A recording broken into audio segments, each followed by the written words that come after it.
Doctor operation থিয়েটারে ঢুকতেই থমকে গেলেন। হাত পা অবশ হয়ে গেল, কারণ টেবিলের উপর শুয়ে থাকা রোগীটি মৃত ছিল না, কিন্তু তাও সে বেঁচে নেই। রাত 11টা, মেঘলা আকাশ। শহরের সবচেয়ে বড় হাসপাতালের অপারেশন থিয়েটারে তখন আলো জ্বলছে। ডাক্তার অমিতাভ সেনগুপ্ত অপারেশন পোশাক পরে ঢুকতেই কপালে ভাঁজ পড়ে গেল। চারদিকে একটা অদ্ভুত নীরবতা, সবাই থমথমে। শল্য চিকিৎসক নার্সকে জিজ্ঞাসা করলেন, রোগীর কি অবস্থা? স্যার, ইসিজি, এমআরআই সব নর্মাল, হার্টবিট চলছে, কিন্তু রোগী কোনো প্রতিক্রিয়া দেখাচ্ছে না। ডাক্তার চমকে গেলেন। কোনো রোগীর হার্টবিট স্বাভাবিক থাকলে সে কেন নড়াচড়া করছে না? তারা রোগীর শরীরে হাত দিতেই একটা শীতল অনুভূতি হলো। রোগী যেন জীবন্ত একটা পাথর। হঠাৎ হাসপাতালের বাতি একবার ঝাপসা হয়ে এলো, সবার গায়ে কাঁটা দিয়ে উঠল। ডাক্তার ধীরে ধীরে রোগীর কপালে আলো ফেললেন, আর তখনই যা দেখলেন তা বিশ্বাস করতে পারছিলেন না।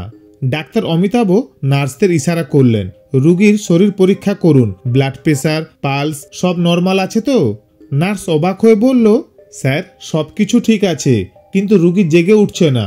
ডাক্তার এবারে রোগীর চোখের পাতায় আলো ফেললেন, আর তখনই শিউরে উঠলেন।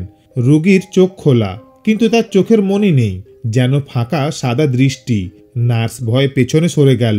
ডাক্তার ধীরে ধীরে বললেন, এই রোগীর নাম কি? নার্স ফাইল বের করে বলল, শ্রেয়া মজুমদার, 26 বছর বয়স, একটা দুর্ঘটনায় আহত হয়েছিল। ডাক্তার অবাক হয়ে বললেন, কিন্তু এই নামের কোনো রোগী আমাদের হাসপাতালে ভর্তি হওয়ার কথা নয়। এই কথা শুনেই নার্সের হাত থেকে ফাইল পড়ে গেল। একজন জুনিয়র ডাক্তার কাঁপা কাঁপা গলায় বলল, স্যার তাহলে এই রোগী এলো কোথা থেকে? এমন সময় বাইরের করিডোর থেকে এক নার্স ছুটে এলো। তার মুখ শুকিয়ে গেছে। সে হাঁপাতে হাঁপাতে বলল, স্যার আমরা সিসিটিভি ফুটেজ দেখেছি।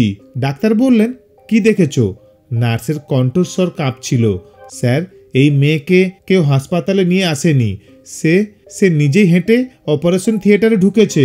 এই কথা শুনেই পুরো হাসপাতাল স্তব্ধ হয়ে গেল। হাসপাতালের সিসিটিভি ফুটেজ দেখে পুরো মেডিকেল টিম হতবাক। ডাক্তার অমিতাভ দ্রুত কন্ট্রোল রুমে গেলেন। বড় পর্দায় ভিডিও চালানো হলো। ভিডিওতে দেখা গেল রাত 10:45 হাসপাতালের প্রবেশদ্বার দিয়ে একটা মেয়ে ঢুকছে। সে ধীরে ধীরে এগিয়ে এলো, কিন্তু আশ্চর্যজনকভাবে কোনো স্টাফ তাকে লক্ষ্য করলো না। ডাক্তার অমিতাভ বললেন, ভিডিওটা রিওয়াইন্ড করো, আগে থেকেই সে হাসপাতালে ছিল। ফুটেজ পেছনে নিয়ে দেখা গেল রাত 10:30 পর্যন্ত মেয়েটি হাসপাতালের আশেপাশেও ছিল না। তাহলে সে হঠাৎ কোথা থেকে এলো? নার্সরা ফিসফিস করতে লাগলো, স্যার এটা কি সম্ভব? কোনো মানুষ কি হাওয়ায় ভেসে আসতে পারে? ডাক্তার অমিতাভ চিন্তিত হয়ে পড়লেন। আমরা আগে তার আসল পরিচয় জানার চেষ্টা করি। ডাক্তার দ্রুত রোগীর আঙুলের ছাপ স্ক্যান করলেন। ফলাফল আসতে 5 মিনিট লাগলো, কিন্তু রিপোর্ট আসার পর যা দেখা গেল তা দেখে সবাই থমকে গেল। ফাইলের তথ্য অনুযায়ী শ্রেয়া মজুমদার নামে সত্যি একজন ছিল, কিন্তু সে 3 বছর আগে মারা গেছে। তার মৃত্যু হয়েছিল এক সড়ক দুর্ঘটনায়। হাসপাতালের রেকর্ডেও তার ডেথ সার্টিফিকেট আছে। ডাক্তারদের মাথা ঘুরে গেল। তাহলে অপারেশন টেবিলে শুয়ে থাকা মেয়েটি কে? হঠাৎ রোগীর হাতটা নড়ল, তার শ্বাস প্রশ্বাস দ্রুত হয়ে গেল। নার্সরা আতঙ্কিত হয়ে উঠল, স্যার রোগী জীবিত। ডাক্তার দ্রুত তার কাছে গিয়ে বললেন, আপনি কি শুনতে পাচ্ছেন? মেয়েটি আস্তে আস্তে চোখ খুলল, তার ঠোঁট কাঁপছে। সে খুব আস্তে একটা নাম বলল, সৌরভ, আমাকে বাঁচাও। ডাক্তার অমিতাভ তার হাত ধরলেন। কে এই সৌরভ? তুমি কিভাবে এখানে এলে? মেয়েটি আস্তে আস্তে কেঁপে উঠল, তার চোখে ভয়। আমাকে ফিরিয়ে দাও, আমি মরতে চাইনি। নার্সদের শরীর ঠান্ডা হয়ে গেল।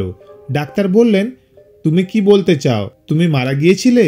শ্রেয়া ধীরে ধীরে ফিসফিস করে বলল, আমি সত্যিই 3 বছর আগে মারা গিয়েছিলাম, কিন্তু 3 বছর আগে শ্রেয়া মজুমদার আর সৌরভ সেনগুপ্ত ছিল একে অপরের প্রেমিক প্রেমিকা। শ্রেয়ার বিয়ে ঠিক হয়েছিল এক প্রভাবশালী ব্যবসায়ী ছেলের সঙ্গে, কিন্তু শ্রেয়া রাজি ছিল না।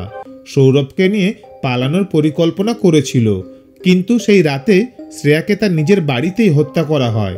ঘটনাটিকে দুর্ঘটনা বলে চালিয়ে দেওয়া হয়। শ্রেয়ার পরিবার সম্পূর্ণ নিখোঁজ হয়ে যায়। ডাক্তার অবাক হয়ে জিজ্ঞাসা করলেন, তাহলে তুমি কিভাবে এখানে এলে? শ্রেয়া ধীরে ধীরে বলল, সৌরভ আমাকে খুঁজছে, আমি ফিরে এসেছি। ডাক্তারদের মাথা ঝিমঝিম করতে লাগলো।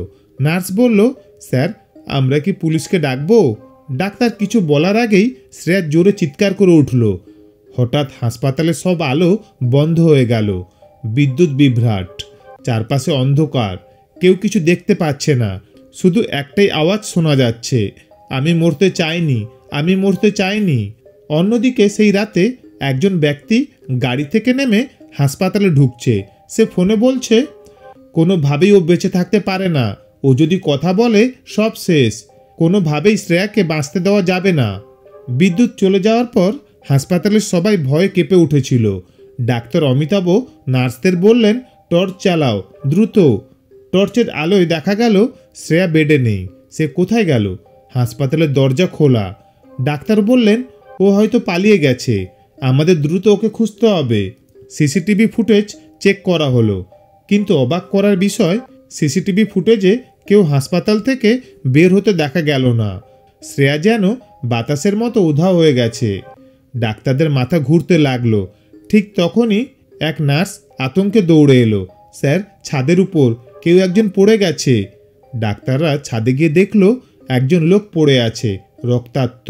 লোকটি আর কেউ নয়, সেই ব্যক্তি যে বলছিল শ্রেয়াকে বাঁচতে দেওয়া যাবে না। তাহলে এটা কি আত্মহত্যা নাকি কেউ হত্যা করলো? পুলিশ এসে তদন্ত শুরু করলো। শ্রেয়ার মৃত্যুর সঙ্গে এই ঘটনার কোনো যোগসূত্র আছে এবং অবাক করার মতো তথ্য বেরিয়ে এলো। এই ব্যক্তি ছিল সেই প্রভাবশালী ব্যবসায়ীর ছেলে, যার সঙ্গে শ্রেয়ার বিয়ে ঠিক হয়েছিল। সেই শ্রেয়াকে হত্যা করেছিল কারণ শ্রেয়া তাকে বিয়ে করতে চাইছিল না, এবং 3 বছর পর যখন শ্রেয়া ফিরে এলো তখন সে আবার তাকে মেরে ফেলতে চেয়েছিল। তাহলে শ্রেয়া কে? ডাক্তার অমিতাভ বললেন, কিন্তু শ্রেয়া তো আসলেই মারা গিয়েছিল। তাহলে হাসপাতালের বেডে থাকা মেয়েটা কে? কেউ কিছু বলতে পারছিল না, কেউ কিছু বুঝতে পারছিল না। ঠিক তখনই সিসিটিভি ফুটেজ আরও একবার দেখা হলো।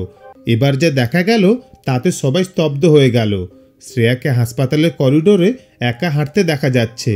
হঠাৎ করেই সে একদম হাওয়ার মতো মিলিয়ে গেল। ডাক্তার অমিতাভ গভীর শ্বাস নিয়ে বললেন, কিছু সত্য কখনো ব্যাখ্যা করা যায় না, কিন্তু এটা নিশ্চিত যে অন্যায় যারা করেছিল তারা শাস্তি পেয়েছে। নার্সরা ভয়ে কেঁপে উঠল। তবে কি সত্যি শ্রেয়া ফিরে এসেছিল প্রতিশোধ নিতে?